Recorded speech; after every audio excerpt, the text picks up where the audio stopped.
बिस्मिल्लाहिर्रहमानिर्रहीम।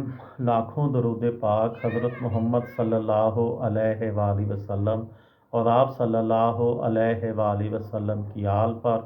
अस्सलामु अलैकुम। मेरा नाम इफ्तिखार अहमद है और आप मेरा यूट्यूब चैनल नॉलेज देख रहे हैं।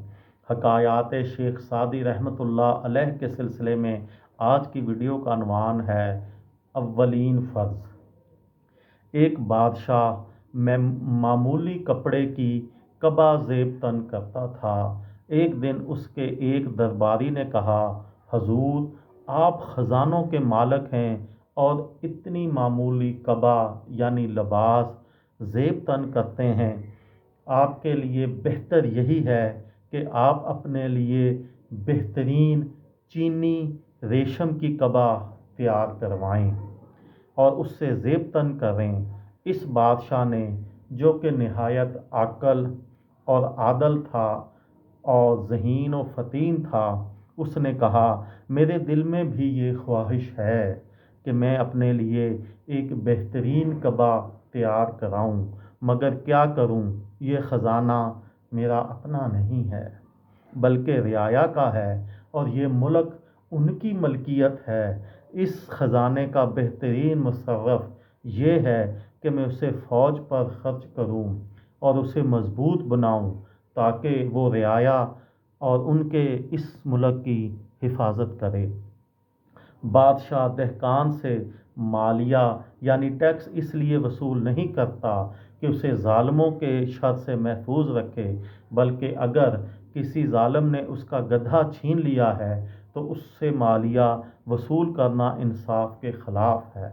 इसके अलावा ये भी हकीकत है कि जो बादशाह कीमती कबाएँ यानी कीमती लिबास पहनते हैं और औरतों की मानंद अपने जिस्म को सजाते हैं, वो मैदान जंग में दुश्मनों का मुकाबला नहीं कर सकते। और रियाया बादशाह के लिए फलदार दरख्त की मानंद है कि इसकी परवरिश और निगहदाश्त बादशाह का अव्वलीन फ़र्ज़ है। अगर वो इस दरख्त की जड़ पर कुल्हाड़ा चलाएगा तो साए और फलों से महरूम हो जाएगा। इससे ज़्यादा बुज़दिल और कमीना कोई और नहीं जो कि चूंटी के आगे से दाना उठाए।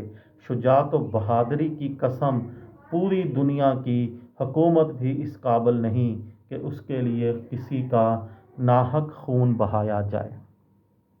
अल्लाह अज़्ज़ व जल ने जिन लोगों को मनसब हुकूमत अता किया है, उन्हें याद रखना चाहिए कि ये ओहदा उनके पास एक अमानत है और इस मनसब का हक उसी वक़्त अदा कर सकते हैं जब वो अवामुन्नास की फ़लाह व बहबूद का ख्याल रखें और अपने आराम के बजाय उनके आराम को तरजीह दें।